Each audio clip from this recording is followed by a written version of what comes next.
안녕하세요. 서울에 사는 30대 중반 여자입니다. 오늘 이 자리를 빌려 털어놓으려는 이야기는 결혼을 앞두고 제 인생에서 가장 황당하고도 치욕적인 일을 겪었던 일이랍니다. 누가 들으면 드라마 같다고 하실지도 모르겠네요. 저도 처음엔 이런 일이 제 인생에 벌어질 줄은 상상도 못했으니까요. 저는 어릴 때부터 한자리에 가만히 앉아있질 못하는 아이였답니다. 뭐든 직접 해보고 싶고 새로운 게 눈에 들어오면 일단 뛰어들고 보는 성격이었죠. 그런 제가 유일하게 오래 붙잡고 있었던 게 피아노였어요. 초등학교 때 처음 건반을 눌러본 순간부터 그 악기에 매료됐거든요. 내 손끝에서 소리가 만들어진다는 게 신기했답니다. 중학교 때 콩쿠르에 나가 상을 받으면서 전공을 하기로 결심했어요. 고등학교 음악 선생님이 절 불러서 넌 꼭 피아노를 해야 하는 아이다 라고 해주셨는데 그 말 한마디에 용기가 나서 포기하지 않고 대학도 피아노 전공으로 갔었죠. 대학 때는 정말 제가 하고 싶었던 모든 걸 잃었던 시절이었달까요? 그때 저는 피아노만 했던 게 아니라 방학마다 배낭 하나 메고 어디든 떠나곤 했어요. 친구들이 넌 학기 중보다 방학 때도 바빠 보여 라고 놀릴 정도였죠. 국내든 해외든 닥치는 대로 돌아다녔고 돈이 부족하면 아르바이트로 메웠어요. 편의점 야간, 학원 보조, 미술관 안내, 카페 홀, 결혼식장 뷔페 서빙까지 돈이 목적이라기보단 이런저런 세계를 직접 들여다보고 싶었어요. 너는 인생을 놀이처럼 산다 라고 듣기도 했는데 전 그게 칭찬처럼 들렸어요. 졸업하고는 프리랜서 연주자로 몇 년을 살았어요. 웨딩홀 연주, 작은 카페 공연, 뮤지컬 세션, 기업 행사 연주까지 벌이는 불규칙했지만 저한텐 일이 잘 맞았습니다. 한자리에 묶이지 않는 게 좋았거든요. 그러다 20대 후반쯤 동네 학원에서 아이들을 가르치기 시작했는데 이게 생각 외로 재밌더라고요. 처음엔 부업 삼아 시작했는데 어느 순간 제가 제일 즐겁게 하고 있는 일이 돼 있었답니다. 처음 온 초등학생이 띄엄띄엄 치다가 몇 달 뒤에 양손으로 곡을 완주하는 모습을 보면 제가 처음 피아노를 좋아하게 됐을 때의 그 감각이 그대로 돌아오는 것 같았어요. 그래서 지금은 그 학원의 정식 강사로 소속돼서 일하고 있어요. 돈을 많이 버는 건 아니지만 좋아하는 일로 밥벌이를 한다는 것 자체가 제 인생의 큰 자랑이죠. 돌아보면 제 인생은 일직선이 아니라 지그재그였어요. 저는 그 길이 다 필요한 길이었다고 생각하고요. 전부 제가 선택한 길이니까요. 저희 아빠는 조명 설비 회사를 하시는 분이에요. 건물이나 상가에 조명을 설계하고 시공해주는 일인데 엄청 큰 회사는 아니고 직원 몇 명이랑 꾸준히 돌리는 정도로 알고 있어요. 그런 아빠가 입에 달고 사시는 말씀이 있어요. 남한테 돈 안 빌리고 직원 월급 한 번도 안 밀린 게 내 자랑이다. 그게 아빠의 모든 신념을 대변하고 있었죠. 엄마는 젊었을 때 성악을 하는 사람이었대요. 무대에도 서고 합창단 솔리스트로도 꽤 오래 활동하셨다고 들었어요. 저를 낳으면서부터 일을 점점 줄이시다가 지금은 완전히 은퇴하셨지만 그래도 엄마 목소리는 여전히 좋답니다. 어릴 때 집에는 늘 음악이 흐르고 있었어요. 제가 피아노를 치게 된 건 아무래도 그런 집안 분위기의 영향이 컸겠죠. 부모님 두 분의 공통점이 있다면 결과보다 경험을 중요하게 여기신다는 거였어요. 아빠는 돈은 벌면 되는데 안 해본 건 돈 주고도 못 사는 거다 라고 하셨고 엄마는 결과가 뭐가 중요해. 그 안에서 네가 뭘 느꼈는지가 중요하지 라고 하시곤 했죠. 그래서 제가 방학마다 배낭 메고 사라져도 대학 때 갑자기 학기를 휴학하고 뭐 해보겠다고 해도 두 분은 한 번도 말리신 적이 없답니다. 대신 딱 하나 조건이 있었어요. 하고 싶으면 해. 대신 대충 하지 말고 어디 가서 남 탓하지도 마라. 이 한마디가 제 인생의 기준이 됐다고 해도 과언이 아니에요. 부모님이 저한테 물려주신 건 재산이 아니라 뭐든 해볼 수 있다는 자신감, 그리고 내 선택에 대한 책임감이었던 것 같습니다. 두 분이 저한테 주신 가장 큰 선물이었죠. 제 삶에서 결혼까지 생각했던 딱 한 사람이 있었어요. 그 사람을 처음 만난 건 마치 로맨스 드라마에서처럼 제주도에서였죠. 프리랜서 연주 일을 할 때라 비수기엔 시간이 붕 떠서 저 혼자 열흘 정도 제주에 내려가 있던 때였답니다. 서귀포 쪽에 조그만 게스트하우스 하나를 잡고 그냥 멍하니 쉬고 있었죠. 어느 날 저녁에 옥상으로 올라가서 맥주 한 캔 마시며 바다를 보고 있는데 누가 계단을 올라오더라고요. 그 사람도 맥주를 하나 들고 있었고 저한테 살짝 목례하고는 반대편 끝에 앉았어요. 처음엔 둘 다 아무 말 없이 각자 바다만 봤습니다. 그러다 바람이 세게 불어서 제가 맥주캔을 놓칠 뻔했는데 그 사람이 웃으면서 한마디 던졌답니다. 잡으세요. 그거 파도에 빠지면 제주도 환경오염입니다. 별거 아닌 말인데 이상하게 웃음이 났어요. 그 뒤로 자연스럽게 말이 이어졌는데 알고 보니 그분도 혼자 온 여행객이었더라고요. 저와 동갑이었고 중학교 국어 선생님이라고 하더라고요. 학교 방학이라 처음 혼자 내려와 봤다고 했어요. 선생님이시면 애들 글 많이 읽으시겠어요? 네. 애들 글에서 제 인생 미천이 다 털리는 기분이에요. 걔네가 저보다 잘 쓰거든요. 점잖게 생겼는데 툭툭 던지는 말에 유머가 있는 사람이었어요. 그렇게 대화가 끊기질 않았고 그날 옥상에서 2시간 넘게 이야기를 했죠. 다음 날 아침 식당에서 우연히 마주쳤고 어차피 둘 다 혼자였으니까 오늘 뭐 하세요? 하고 자연스럽게 같이 다녔어요. 올레길도 걷고 시장에서 고기국수도 먹고 해 질 때까지 카페에 앉아 수다만 떨다 돌아온 날도 있었답니다. 그렇게 제주에서 닷새를 거의 붙어 다녔던 것 같아요. 이후 서울 올라와서도 연락이 이어졌고 몇 번 더 만나다가 자연스럽게 연애가 시작됐답니다. 그렇게 남자친구가 된 민준이는 저의 자유를 막지 않으면서도 세심히 챙겨주는 사람이었어요. 전 그게 너무나 편했어요. 제 성격이 자유분방한 편이라 누가 간섭하는 걸 못 견디는데 민준이는 그 선을 딱 지키는 사람이었거든요. 교사라는 직업이 주는 안정감도 좋았고 아이들 이야기를 해줄 때 눈이 반짝거리는 것도 좋았답니다. 거액 연봉은 아니더라도 사회적으로 존경받는 일을 하는 사람이라는 것, 그리고 그 일을 정말 좋아한다는 것, 그게 저한텐 너무나 대단하게 보였어요. 사귄 지 어느 정도 됐을 무렵 주말 오후에 민준이랑 시내를 걷고 있었어요. 그런데 민준이가 갑자기 멈춰서더니 길 건너편을 보고 누나다! 라고 하는 거예요. 보니까 민준이의 누나가 카페 앞에 서 있었어요. 누나는 신우이라고 편하게 부를게요. 옆엔 민준이 어머니도 같이 계셨고요. 근처에서 볼일을 보고 나오신 길이었다네요. 길에서 마주쳤으니 인사만 하고 가자. 민준이가 절 끌고 건너갔고 그러다 보니 자연스럽게 네 사람이 그 카페에 같이 앉게 됐죠. 갑작스러웠지만 거부할 타이밍도 없었고 사실 언젠가는 한번 인사를 드려야 할 분들이기도 했으니까. 어머니는 단정하고 말수가 적으신 분이었어요. 제가 인사를 드리니 살짝 고개만 끄덕이시고 커피잔을 감싸준 채 저를 조용히 살피셨답니다. 웃는 것도 절제된 느낌이었고 말 한마디에도 정돈된 기운이 있었어요. 차갑다기보단 허투루 누구한테 정을 안 주시는 분 같았달까?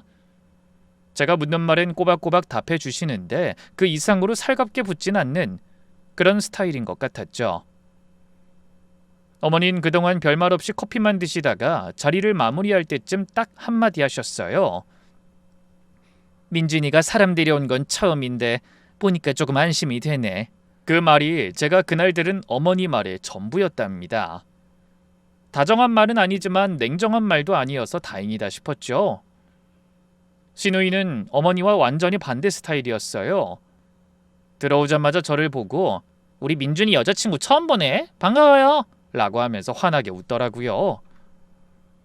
난 진짜 민준이가 연애한다고 해서 누군가 했는데 좋은 사람인 것 같아 다행이네. 목소리도 크고 거침없는 사람이었어요. 어머니가 민정아 여기 카페야 하고 살짝 나무라셨지만 신우이는 아랑곳하지 않고 계속 제 쪽으로 질문을 던졌답니다. 피아노 친다고 들었어요. 무대에도 서요? 네, 가끔 공연도 해요. 규모는 크지 않지만요. 와, 부럽다. 난 예술 쪽 감각이 진짜 없거든요. 음악 들을 때도 그냥 좋으면 좋고 싫으면 싫고 끝. 털털하게 웃는데 그게 또 밉지 않았어요. 그리고는 또 제 옷을 보더니 나도 그 브랜드 좋아하는데 그거 어디서 샀어요? 하면서 자연스럽게 이야기를 끌고 가더라고요. 제가 어색하지 않게 만들어주려는 것 같았어요. 거침없는데 불쾌하진 않고 목소린 큰데 사람을 궁지로 몰진 않는 그 정도 선에서 움직이는 사람이었죠. 저도 긴장이 풀어져서 이런저런 질문에 대답했어요. 부모님이 어디 사시는지, 형제는 있는지, 취미는 뭔지, 민준이는 옆에서 중간중간 그런 것까지 묻냐며 막아주기도 했지만 딱히 불편하진 않았어요. 난 요즘 사업하고 있거든요. 수제 향초. 혹시 인스타 하면 팔로우 해줘요. 지금은 초반이라 빡세긴 한데 우리 브랜드 감성이 진짜 괜찮거든. 어머니가 그 말을 듣더니 옆에서 고개를 끄덕이시면서 민정이 얘가 감각이 있긴 해. 확실히 크게들 애야. 라고 한마디 보태셨죠. 뭐 자식 자랑이야. 뭐 어느 어머님이든 하실 만한 말이니까 저도 그냥 웃으면서 나중에 꼭 찾아볼게요 하고 넘겼죠. 돌아오는 길에 제가 민준이한테 말했어요. 자기 가족 분위기 편안하다. 어머님도 생각보다 덜 어렵고. 그치? 우리 집 원래 그래. 엄만 차분하시고 누나가 시끄러워서 밸런스가 맞아. 다들 나쁜 사람은 아니야. 그 정도 인상이었어요. 그냥 평범한 집안이구나 하는 아주 따뜻한 건 아니지만 그렇다고 차가운 것도 아닌 흔하게 있을 법한 가족의 모습. 별다른 경계심 같은 건 들지 않았죠. 그렇게 사귄 지 한 해 반쯤 지났을 무렵이었어요. 민준이랑 있으면 여전히 시간 가는 줄을 몰랐어요. 같은 메뉴를 먹고 같은 길을 걸어도 지루한 법이 없었고 별거 아닌 이야기에 배 잡고 웃다가 헤어지고 나면 또 보고 싶었죠. 이 사람이랑 살면 매일이 재밌겠다는 생각이 어느 순간 되게 자연스럽게 들더라고요. 그래서 제가 먼저 결혼 이야기를 꺼냈어요. 우리도 슬슬 결혼 생각해봐야 하지 않을까? 난 자기랑 하고 싶은데. 나도 그렇게 생각해. 근데 조금만 더 있다가. 이런 식의 대답이 한두 번이 아니었답니다. 두세 달쯤 뒤에 또 물어도 좋아. 근데 지금 말고 란 대답이 돌아왔고 반년이 지나도 비슷했어요. 구체적인 시기를 물으면 눈을 피하고 화제를 돌리는 게 보였죠. 경제적인 것 때문인가 싶다가도 남자친구 월급은 둘이 시작하기에 그렇게 모자란 수준도 아니었거든요. 그래서 혹시 제가 싫어진 건가? 다른 사람이 생긴 건가? 이런 별별 생각을 다 했답니다. 그런데 만날 때마다 민준이 태도는 똑같이 저를 아끼고 사랑해주는 사람의 태도였어요. 그래서 더 혼란스러웠죠. 좋아는 한다면서 결혼은 안 한다. 비호는 아닌데 지금 결혼하는 건 원치 않는다. 이게 말이 되나 싶었어요. 한 번은 술자리에서 제가 좀 서운한 티를 낸 적이 있었어요. 솔직하게 물어볼게. 너 나랑 결혼하기 싫어? 아니야. 왜 그런 말을 해. 그런 거 아니야. 그럼 왜 자꾸 밀어? 뭐 숨기는 거 있어? 내가 몇 번이나 하자고 먼저 말했는데 계속 회피하고 있잖아. 민준이 잠깐 입을 다물었다가 잔을 내려놓고 조심스럽게 말을 꺼냈습니다. 솔직하게 이야기할게. 나 지금 가진 돈이 거의 없어. 누나한테 들어간 게 좀 있어서. 그 좀이 어느 정도인데? 꽤 돼. 거의 내가 모아둔 걸 다 투자한 셈인데 사실 누나가 사업 초반이라 자금 돌리기 힘들다고 할 때마다 내가 좀 보탰거든. 그게 계속 쌓였어. 갚겠다고 하는데 아직 수익이 제대로 안 나니까 돌려받지 못했고. 표정은 미안함 반, 답답한 반이었어요. 저는 화가 날 줄 알았는데 이상하게 먼저 걱정이 됐어요. 사실 결혼을 안 하고 싶어서 미루는 게 아니라 하고 싶은데 현실이 따라오질 않으니까 못하고 있는 거였으니까요. 자기 약점을 드러내는 일이 쉽진 않은데 솔직히 말해줘서 그게 다행이다 싶기도 했고요. 그럼 천천히 해도 돼. 내가 당장 식장 잡자는 건 아니잖아. 다만 확신이 필요하다는 거지. 정말 고마워. 조금만 더 기다려줘. 그날은 그걸로 마무리됐어요. 이 사람이 거짓말로 둘러대는 게 아니라 자기 상황을 솔직하게 꺼낸 거니까 오히려 믿음이 갔어요. 다만 마음 한쪽에서는 가족한테 저렇게까지 끌려다니는 건 좀 아닌데 싶은 불편함이 없진 않았어요. 그래도 그땐 시간이 해결해줄 문제라고 생각했던 것 같아요. 집에 돌아오는 지하철 안에서 내내 생각했어요. 누나 사업이 자리만 잡으면 민준이 돈도 돌아올 거고 그럼 우리도 시작할 수 있겠지. 그렇게 스스로한테 위로를 걸었죠. 그때 저는 아직 이 사람을 완전히 믿고 있었으니까요. 시누이 사업에 대해 좀 더 알게 된 건 그 뒤였어요. 시누이는 수제 양초랑 디퓨저를 만들어서 온라인으로 파는 일을 하고 있었는데 브랜드를 본격적으로 키우겠다면서 공방을 얻고 패키지 디자인을 새로 뽑고 SNS 광고비까지 계속 늘려가던 중이었죠. 어느 날 민준이가 제 옆에서 뭘 찾느라고 핸드폰을 탁자에 올려두고 방으로 잠깐 들어갔는데 가족 단톡방을 켜두고 갔더라고요. 그럼 안 된다는 건 알지만 저도 모르게 시선이 갔고 그 내용을 간단히 확인해 봤어요. 어젯밤 시누이가 주문 내역 캡처를 올려놓고 이렇게 말했더라고요. 봐봐, 우리 이번 달 주문 많이 들어왔어. 나 이러다 진짜 대박 나는 거 아니야? 밑에 어머니가 답을 달아두셨어요. 역시 우리 딸, 엄마가 이럴 줄 알았다니까. 민준이도 누나 진짜 대단해. 조금만 더 힘내. 라고 답했더라고요. 그 캡처에 찍힌 제품들을 보다가 한 가지가 눈에 걸렸답니다. 제가 시누이 브랜드 인스타 피드를 가끔 들여다보고 있었거든요. 그냥 예비 시누이니까 관심 삼아서요. 그런데 거기 올라오는 신상 제품 업데이트 주기가 언제부턴가 느려지고 있었어요. 제일 최근 신제품이라고 올라온 게 몇 달 전 거고 그 뒤로 피드가 거의 정체돼 있더라고요. 그래서 저는 잠시 쉬고 계시는구나 했거든요. 그런데 오늘 단톡방에 올라온 주문 캡처에 찍힌 건 죄다 오래된 기본 라인 제품들 뿐이었어요. 신상이 안 나온 지 한참인데 주문만 갑자기 늘어난다? 제가 사업하는 사람은 아니지만 이건 좀 이상하다 싶은 감이 왔답니다. 요즘은 신제품이 있어야 사람들이 들어오는 건데 오래된 기본 아이템만 주문이 몰린다는 게 앞뒤가 맞지 않았거든요. 광고를 엄청 세게 돌렸거나 아니면 다른 이유가 있거나 하면 모를까요. 그날 저녁에 민준이한테 슬쩍 물었어요. 민정 언니 사업 요즘 어때 보여? 괜찮으시대? 글쎄, 잘 되는 것 같은데 며칠 전에도 주문 많이 들어왔다고 좋아했거든. 그렇긴 한데 언니가 사업 자리 잡으려면 자기 생각엔 얼마나 걸릴 것 같아? 민준이가 절 빤히 보더니 평소보다 진지한 얼굴로 말했답니다. 난 우리 누나가 진짜 될 사람이라고 생각해. 지금이 좀 힘든 구간인 건 맞는데 터지는 건 시간 문제야. 내가 투자한 돈도 다 돌아올 거고 조금만 더 버티면 돼. 완전히 진심이었어요. 가족한테 끌려다니는 사람이 아니라 정말로 누나를 믿고 있는 사람의 얼굴이었죠. 그 믿음 자체는 이해가 갑니다. 형제자매한테 돈 좀 보태줬다고 해서 다 나쁜 건 아니니까요. 가족을 응원하는 마음이야 나쁠 리가 없죠. 다만 그 비용이 저희 미래에 그대로 영향을 주고 있다는 게 답답한 건 어쩔 수 없었어요. 그래도 우선 저는 기다리기로 했어요. 민준이가 그만큼 좋았거든요. 이 사람이랑 있을 때 제가 제일 저다웠고 결혼 시기가 좀 늦어진다고 해서 포기할 만큼은 아니었어요. 사랑하니까 기다리는 거다. 그렇게 스스로한테 말했던 시절이었죠. 지금 돌아보면 기다림이라는 게 때로는 가장 위험한 선택이 될 수도 있다는 걸 그땐 미처 몰랐던 거예요. 그 무렵 어느 주말이었어요. 엄마한테서 전화가 왔는데 할 얘기 있으니까 꼭 와라 하시는 거예요.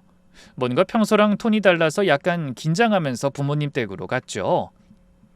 거실에 들어가니까 아빠가 소파에 앉아 계셨는데 탁자 위에 서류 봉투가 하나 올라와 있었어요.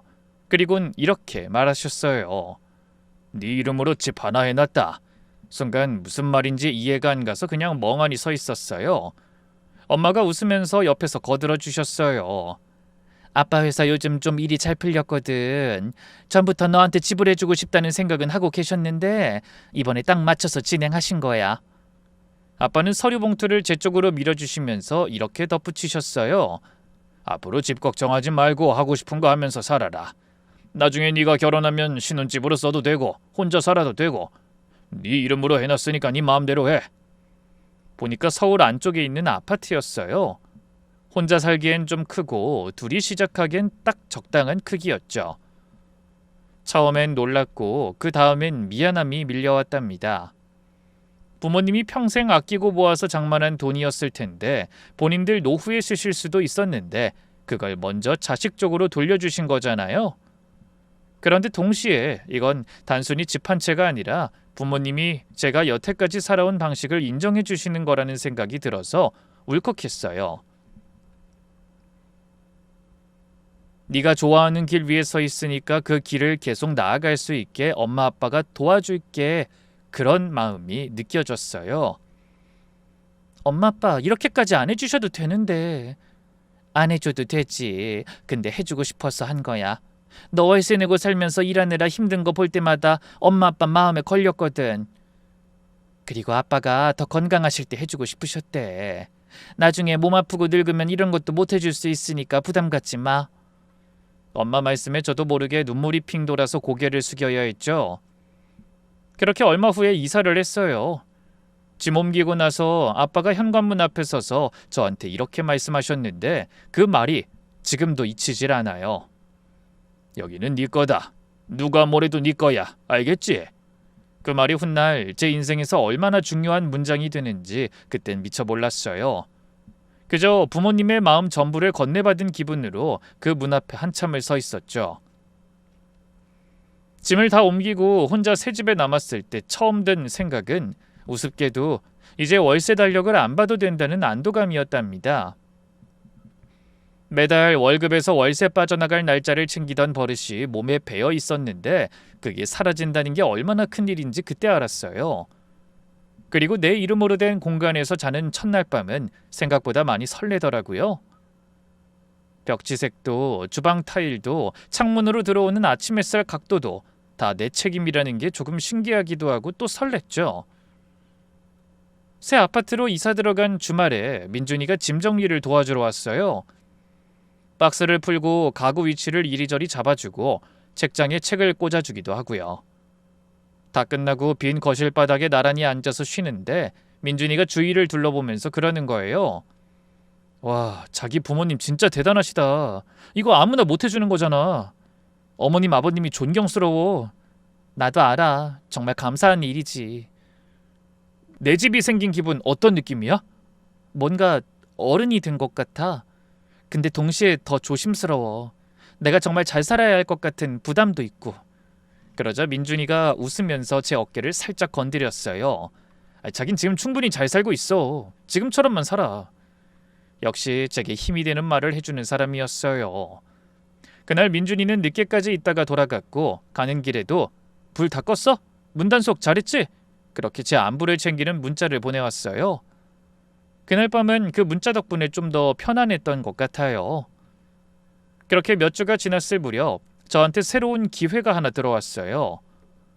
해외 쪽 연주 프로젝트였는데 성사만 되면 최소 반년, 길게는 더 오래 나가 있어야 하는 조건이었답니다. 규모가 있는 일이었고 성격상 새로운 경험이 생기면 일단 발부터 들이고 봐야 했기에 제 입장에선 정말 욕심나는 자리였죠. 민준이한테 조심스럽게 그 이야기를 꺼냈더니 그 사람 표정이 평소랑 달라지더라고요. 얼마나 가 있어야 되는데? 반년. 잘 되면 더 길어질 수도 있고. 그렇구나. 그 뒤로 며칠간 민준이 연락이 평소보다 뜸해졌어요. 먼저 전화하지도 않고 제가 문자를 보내도 답이 느려지고요.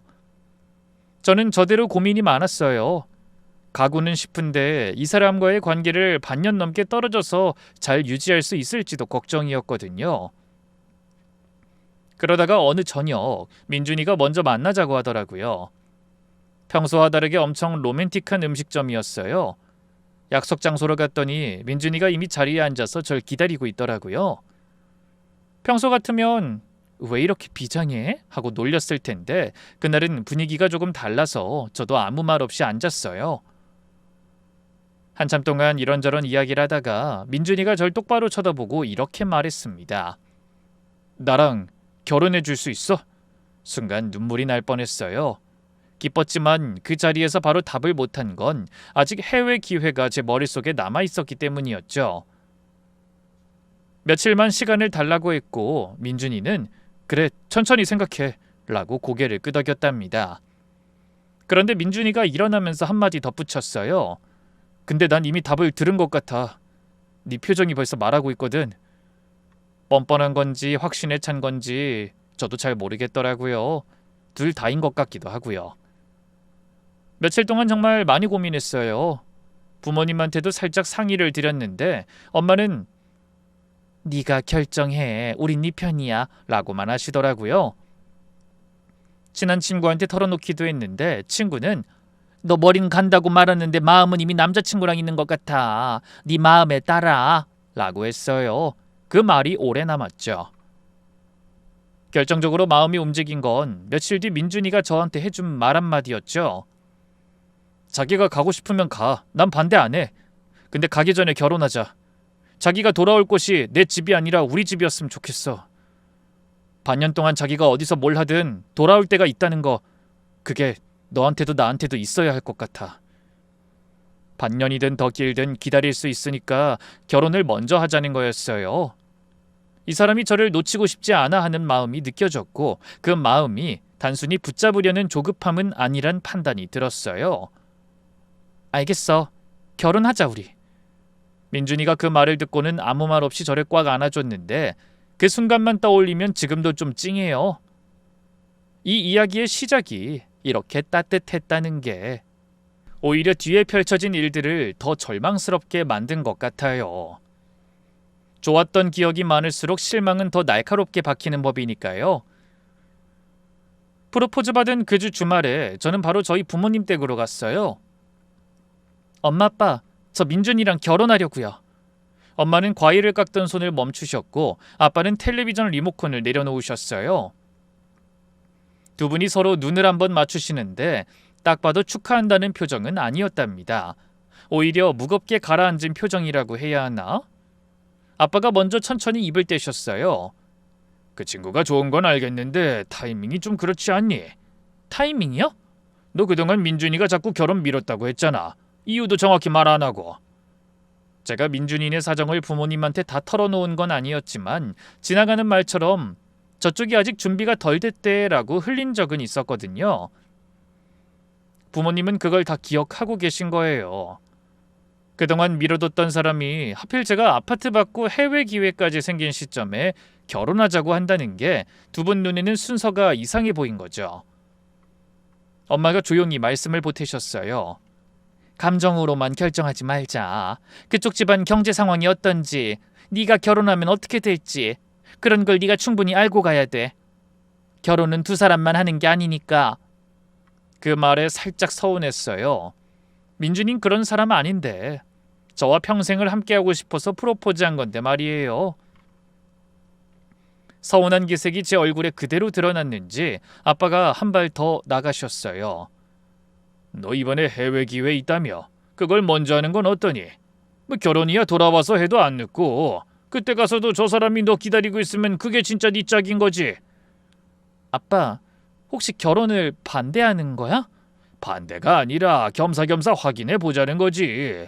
6개월이 떨어져 있기에 그렇게 긴 시간도 아니야. 오히려 그쪽에서 결혼을 미룬 시간이 훨씬 길잖니. 아빠는 혹여나 네가 잘못된 상황에 놓일까 봐 겁나서 그래.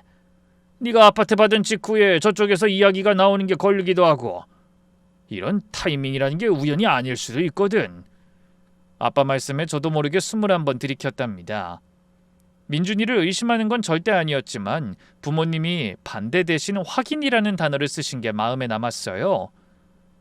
자식이 좋은 사람 만나서 결혼하겠다는데 반대하는 부모가 세상에 어딨어요. 근데 저희 부모님은 무조건적으로 축하만 해주시는 게 아니라 사실을 보자고 제안해 주신 거였죠. 그날 집에 돌아와서 고민했어요. 민준이가 저한테 거짓말을 한 건 아니라고 믿었지만 부모님이 던진 그 타이밍이라는 단어가 자꾸 머릿속에서 맴돌더라고요. 그래서 저대로 한 발 물러서서 시댁 상황을 좀 더 들여다봐야겠다고 마음을 먹었답니다. 결혼을 안 하려는 게 아니라 하기 전에 제대로 알고 가려는 거였죠. 며칠 뒤 민준이 물건을 저희 아파트로 옮겨오기로 해서 같이 민준이네 빌라에 가게 됐어요. 민준이 부모님 댁에 가본 건 두 번째였죠. 빌라 현관에 도착하니까 민준이가 나 혼자 들어가서 금방 챙겨 나올게 라고 했어요. 마침 저도 마실 게 필요해서 바로 근처 편의점으로 갔어요. 음료수를 사서 다시 빌라 계단을 올라갔는데 민준이가 아직도 안 내려왔더라고요. 벌써 15분이 넘었는데 감감무소식이었죠. 현관 앞에서 괜히 초인종을 누르기도 어색해서 일단 문이 잠겨 있나 한번 살짝 밀어봤어요. 그런데 문이 안 잠겨 있더라고요. 민준이가 방에 있으니 혹시라도 안 들리면 서로 애매할까봐 인기척 정도만 내려고 현관문을 살짝 열었죠. 그 순간이었어요. 거실 쪽에서 어머니랑 시누이 목소리가 낮게 들려오더라고요. 민준이 방문은 닫혀 있었고 두 분은 민준이가 방 안에서 짐을 챙기고 있는 줄 알고 조용히 이야기를 주고받고 계셨던 것 같아요. 저는 반사적으로 문고리를 잡은 채 멈췄어요. 들어가기도 나가기도 애매한 타이밍이었죠. 시누이 목소리가 먼저 들렸습니다. 엄마, 민준이 결혼 좀 빨리 서두르게 해. 지금이 가장 좋은 타이밍이야. 어머니가 혀를 살짝 차는 소리가 나더니 이렇게 답하셨어요. 결혼도 계약인데 서둘러선 안 되지. 민준이가 부족한 게 뭐가 있어? 교사의 성격 좋고 어디 가서 빠지는 데가 있니? 더 따져봐야지. 가장 좋은 조건을 찾아야 해. 저는 숨을 죽였어요.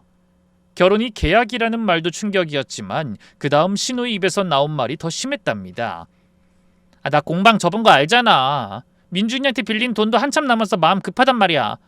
나 지금 상황 정말 안 좋아. 그 집 조건이면 괜찮으니까 엄마가 잘 해결해봐. 민준이 알면 난리 나니까 모르게 하고.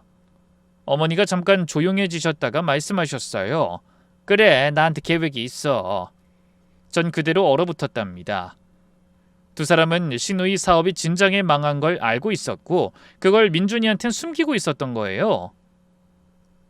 민준이는 지금도 누나가 잘 될 거라고 믿고 돈을 보내고 있는데 어머니랑 시누이는 그 돈을 받으면서 우리 결혼까지 쥐락펴락할 심산이었던 것 같아요.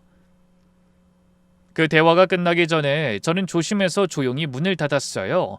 그리고 계단을 두세 층 정도 내려가서 편의점에 다녀오는 길인 것처럼 다시 올라가 초인종을 눌렀답니다.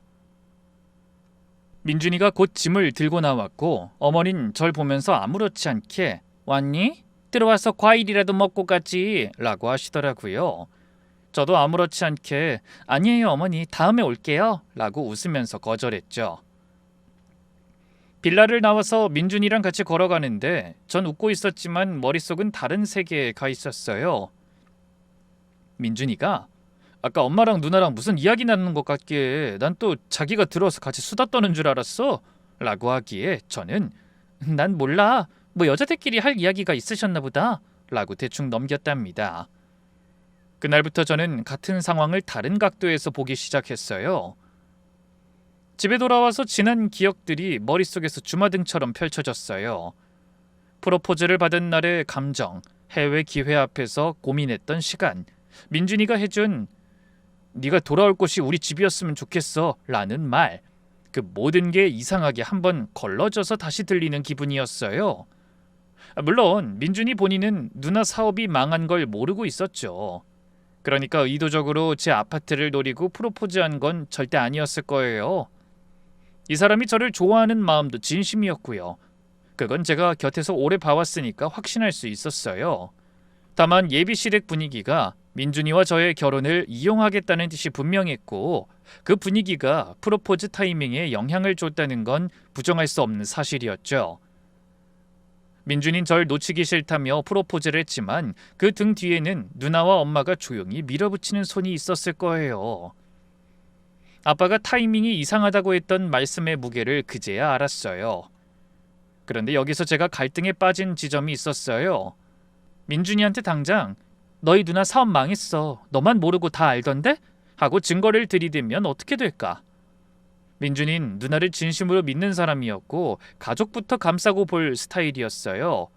제 말을 믿기보단 누나한테 직접 확인해 볼게 하면서 곧장 신우이한테 달려갈 사람이었죠. 그럼 신우이는 그 시간을 벌어서 변명을 만들어낼 테고 어머니는 식구로 들어오기도 전에 남의 집안일을 캐고 다녔다 라면서 저를 이상한 사람으로 몰고 갈 게 뻔했죠. 최악의 경우엔 저만 나쁜 사람이 되고 저쪽은 더 단단하게 뭉쳐서 저를 몰아갈 수 있는 구조였죠. 그래서 일단 그 사실을 혼자 알고만 있기로 했어요. 이 카드는 꺼낼 타이밍이 중요하고 지금은 그 타이밍이 아니었으니까요. 물론 저는 민준이를 여전히 사랑했어요.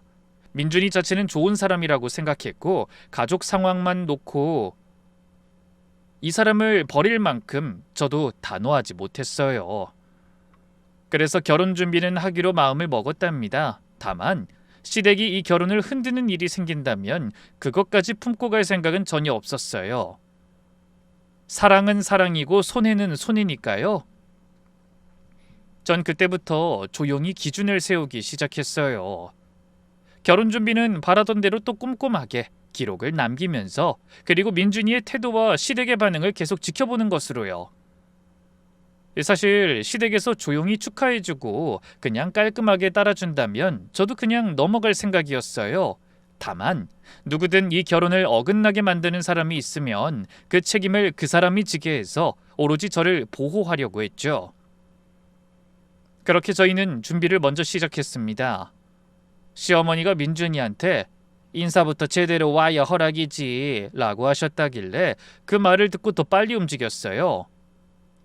허락을 받으러 가기 전에 어느 정도 그림을 그려두는 게 맞다고 판단했거든요.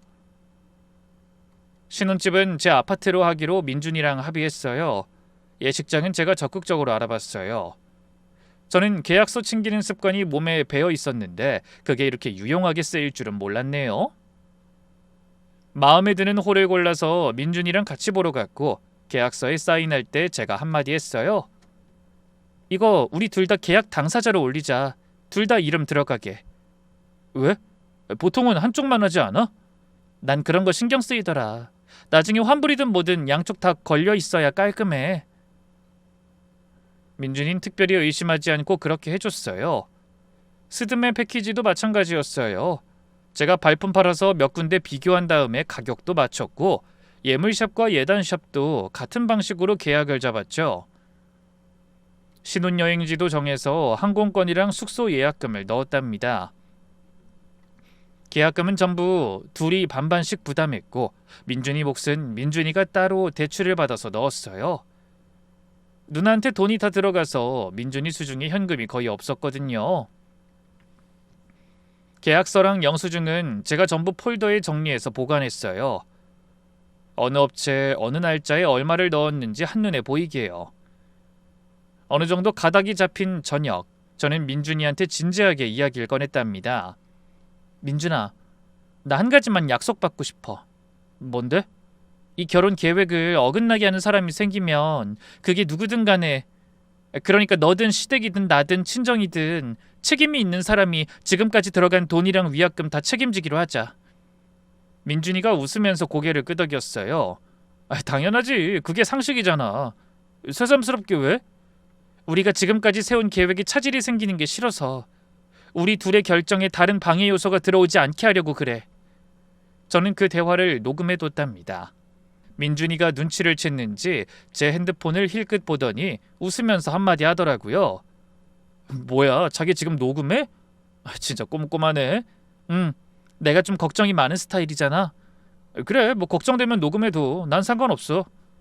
그 말 한마디까지 고스란히 녹음에 들어갔어요. 민준이는 그걸 대수롭지 않게 넘겼지만 저한텐 그 파일이 그날 이후 계속 핸드폰에 남아 있었답니다. 결혼 준비가 어느 정도 갖춰졌을 무렵 민준이가 엄마한테 정식으로 인사드리러 가자 라고 했어요.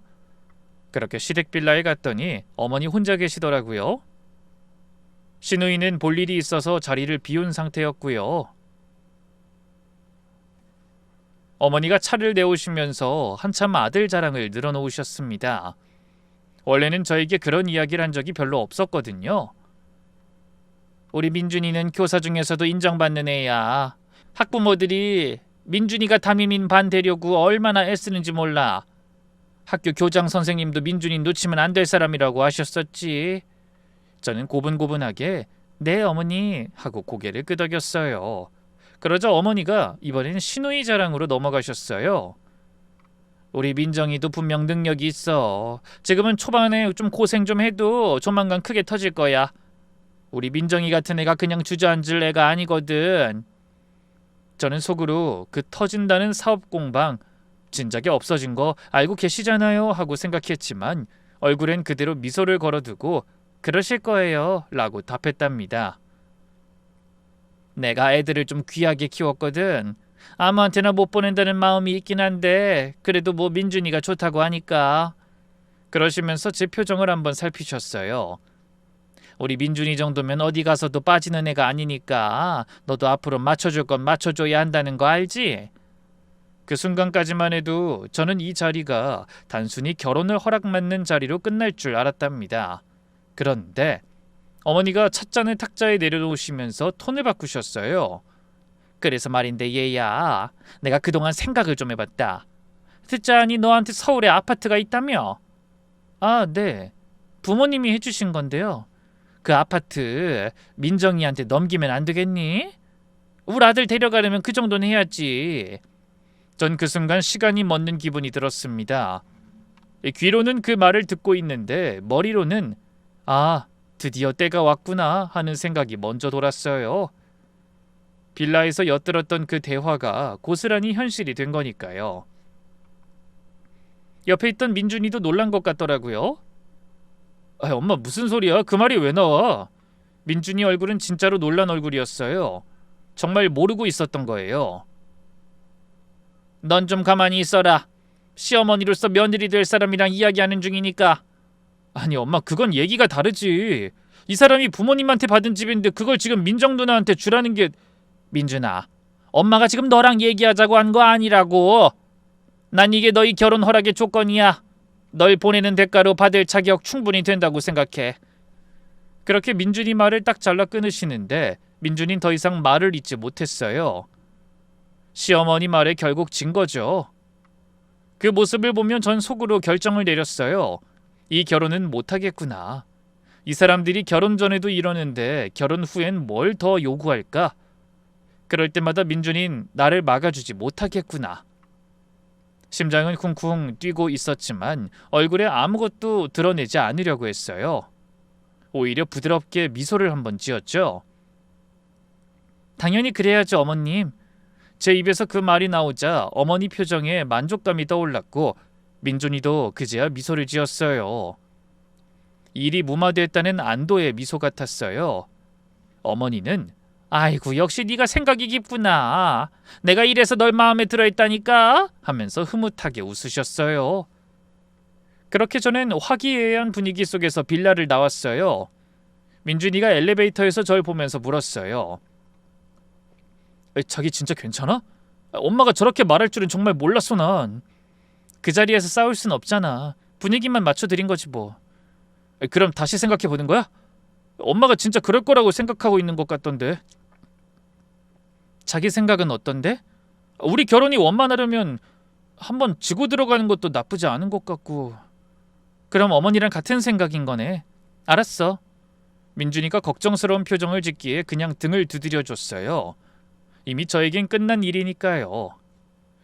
택시를 타고 돌아오는 내내 민준이는 어머니한테 어떻게 말해야 할지 혼자 중얼거리고 있었고 저는 창밖만 보고 있었어요. 머릿속은 이미 다음 수를 두고 있었지만요. 집에 돌아오자마자 저는 식탁에 앉아 핸드폰을 꺼냈어요. 그날 어머니가 뜸을 들이던 순간 저는 무릎 위에 올려놨던 가방 안으로 손을 넣어 핸드폰 녹음 버튼을 눌러놨거든요. 저의 감이 딱 맞았던 거죠. 그 녹음엔 어머니 목소리가 또렷하게 찍혀 있었어요.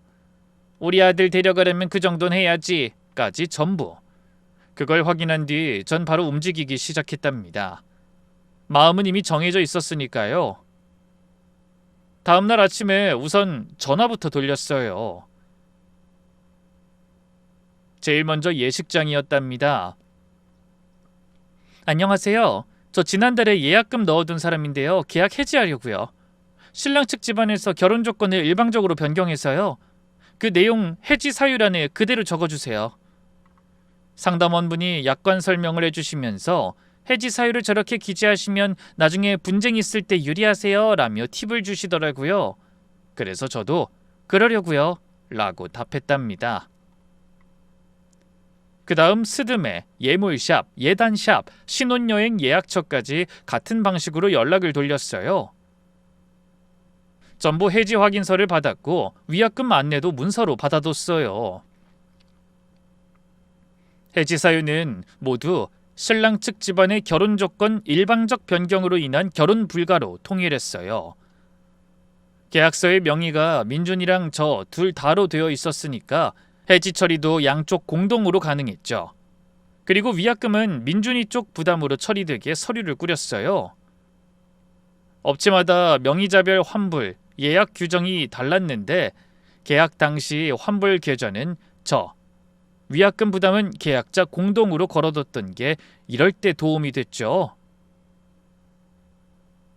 사실은 그 한 주를 위해서 계약 때마다 추가 조항을 꼼꼼히 달아둔 거였고요. 이틀 만에 모든 절차가 끝났어요. 저녁이 되자 민준이한테서 전화가 왔어요. 어머니한테 한창 얘기하고 있다는 중간 보고 같은 거였죠. 있잖아, 우리 아파트 이야기 말이야. 자기만 괜찮으면 민준아, 나 오늘 결혼 전부 취소했어. 뭐? 예식장, 스드메, 예물, 예단, 신혼여행 전부 다. 오늘 해지 처리 전부 끝냈어. 전화기 너머가 완전히 조용해졌어요. 그러다 민준이 목소리가 다시 들렸는데 평소랑 톤이 완전히 달랐죠. 뭐? 너 지금 무슨 소리야? 갑자기 다 취소했다니. 엄마 일 때문에 그래? 내 아파트를 시누이 주라는 집에 시집갈 생각 없어. 자기야 잠깐만. 일단 만나서 얘기하자. 위약금은 우리 저번에 약속한 대로 이 결혼을 어긋나게 한 사람이 부담하기로 하자. 네 어머니가 결혼 조건을 바꾸셨고 신혼집을 빼앗으려고 해서 계획을 어긋나게 한 거니까 네 쪽에서 처리해줘. 말을 마치고 전화를 끊었어요. 후회 없이 할 말을 다 쏟아낸 기분이었죠. 다음날 아침부터 시어머니한테 전화가 쏟아졌어요. 10통 넘게 올리기에 받지 않고 있다가 그 후에 겨우 받았죠. 어머니 목소린 부드럽다 못해 간절한 쪽에 가까웠죠. 얘야, 내가 그날 한 말은 없던 일로 하자. 내가 너무 욕심을 부렸나 보다. 결혼은 예정대로 진행하자. 저는 조용히 듣고 있다가 답했답니다. 어머님, 이미 다 취소했어요. 정말 다 취소했다고? 네. 예식장, 스드메, 예물 예단, 신혼여행 전부요. 어머님 집에서 나와서 그날 저녁에 바로 정리 시작해서 다음날 서류 다 받았어요. 너 지금 무슨 소리라는 거니? 내가 말 한 번 실수한 거 가지고 결혼을 엎어? 어머님 실수가 아니잖아요. 제 재산을 결혼 조건으로 요구하신 거고요. 제가 다 녹음해 뒀어요. 어머님이 저희 결혼 깨신 거예요. 어머니 숨소리가 멈추는 게 느껴졌어요. 녹음을 했다고? 네가 우리 그렇게까지 의심하고? 어머님이 말씀하시는 그 순간에 누른 거예요. 어머님이 그런 말씀하실 줄 제가 미리 어떻게 알았겠어요. 그냥 분위기가 이상해서 분명히 하고 싶어서 해둔 거예요. 어머님이 욕심내서 결혼이 깨졌으니 위약금은 민준 씨가 낼 거예요. 그렇게 아세요. 그 말에 어머니는 더 이상 아무 말도 못 하시더니 전화를 먼저 끊으셨어요. 그날 저녁 8시쯤 인터폰이 울렸어요. 화면에 민준이 얼굴이 잡혔죠. 현관문을 열었는데 한껏 흥분했는지 현관에서부터 제 얼굴에 대고 소리치는 거예요. 너 처음부터 이럴 계산이었지? 뭐가? 그 말 듣고도 엄마한테 당연히 그래야죠라고 한 것도, 그 전에 나한테 누가 엎으면 그 사람이 책임져야 한다 약속받은 것도 다 이거 한 방 터뜨리려고 그런 거잖아. 녹음까지 해놨다며. 위약금 나한테 덮어 씌우려고 그런 거 내가 모를 줄 알고? 저는 민준이를 물끄러미 봤어요. 어머니가 제 집을 내놓으라고 요구한 건 한마디도 언급하지 않고 자기가 위약금을 떠안게 된 것에만 반응하고 있었어요. 어이가 없어서 웃음이 나왔죠. 민준아, 저번에 녹음할 때 네가 뭐라 그랬는지 기억나? 걱정되면 녹음해도 난 상관없어라고 했잖아. 난 그때 걱정이 돼서 어머님 집에서도 그런 거였어. 결국 그 걱정이 맞았고. 그래도 이렇게까지 해야 했어? 엄마가 말실수 한 번 한 거잖아. 한 번 풀 수도 있는 일인데 왜 이 사달을 내? 말실수가 아니야. 너희 어머니랑 너희 누나는 내 아파트를 이미 너희 집안 계산에 넣고 있었어. 내가 그걸 두 사람이 너 몰래 얘기하는 걸 직접 들었거든. 민준이 얼굴이 얼었어요. 뭐? 너희 집 갔을 때 네가 짐을 챙기는 동안 두 사람이 거실에서 이야기하는 걸 내가 다 들었어. 그리고 너희 누나 사업 진작에 망했어. 어머님도 그거 알고 계셨고. 두 사람이 너한테만 숨기고 있었던 거야. 그래서 그런 조건을 내미신 거지. 민준이가 뒷걸음질 치더니 현관벽을 한 손으로 짚었어요. 잠깐 말을 못하다가 이상하게 얼굴이 다시 일그러지더라고요. 그럼 넌 그걸 알면서 왜 나한테 말 안 했어? 네가 나한테 미리 알려줬으면 이렇게까지는 안 됐을 거 아니야. 전 그 말에 기가 막혔어요. 지금 네가 무슨 말 하는지 알고 하는 거야? 너희 누나랑 어머님이 너 속인 거, 너희 어머님이 내 집 내놓으라고 한 거, 그게 다 내 탓이야? 내가 미리 말 안 해서 그런 거라고? 그래도 네가 내 편이면, 내가 네 편이었으면 네 편이 돼서 너희 가족 흉도 덮어주고 내 집도 갖다 바쳐야 했다는 거야? 전 민준이를 내쫓으면서 마지막 말을 했어요. 위약금은 우리 약속대로 네가 처리해. 어머님한테 받든 대출을 더 받든 그건 이제 네 문제야. 그리고 이 집에서 나가. 다신 오지 마.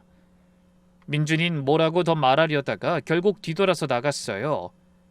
몇 달 동안 조여있던 가슴이 그 순간에 풀리는 기분이었죠. 그 뒤로 일주일은 제 인생에서 가장 시끄러운 시간이었답니다. 민준이한테서는 하루에 수십 통씩 연락이 왔어요.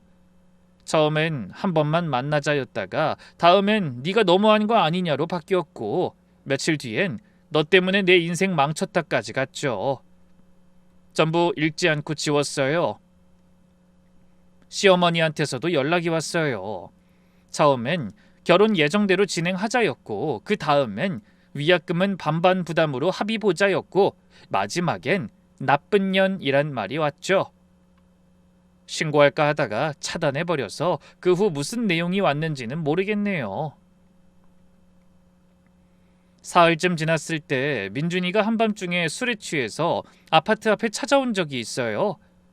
인터폰 화면에 얼굴이 잡혔는데 볼이 벌겋게 달아올라 있었고 스피커에 대고 한 번만 얼굴 보여줘. 내가 잘못했어. 했어요. 제가 대답을 안 하니까 목소리가 점점 커지더라고요. 너 진짜 독한 년이다. 이렇게까지 계산적인 여자인 줄 몰랐다. 네가 그러고도 사람이야? 인터폰 너머로 들리는 그 목소리를 듣는데 제가 한때 저 사람이랑 평생을 함께하겠다고 마음먹었다는 게 정말 멀게 느껴졌어요. 원래 사람이 밑바닥까지 내려가면 저런 말이 나오는 거구나 라는 걸 그날 밤에 알았어요. 그게 민준이 목소리를 들은 마지막이었어요. 위약금은 결국 민준이 쪽에서 전액 정리됐어요.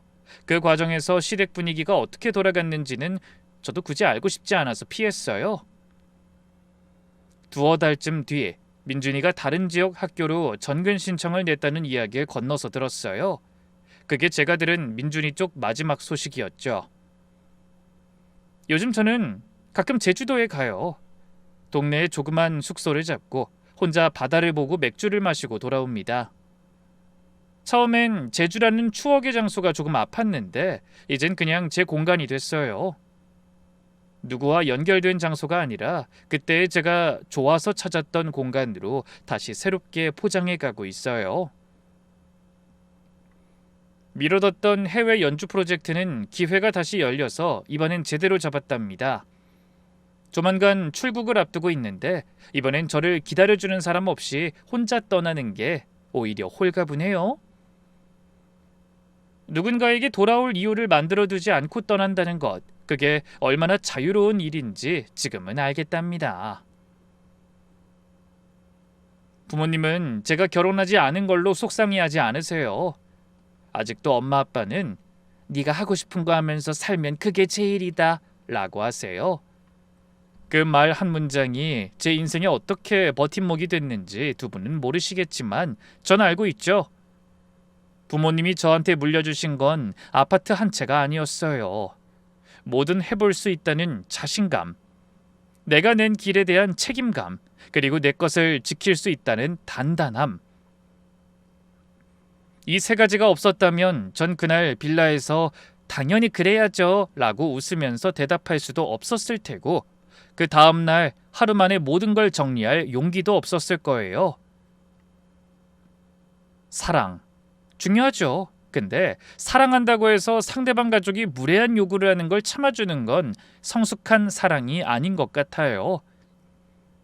내가 나로 남아있을 때 그 위에서 시작되는 관계만이 오래가는 관계라는 걸 전 한번 크게 깨지고 나서야 배웠던 것 같아요.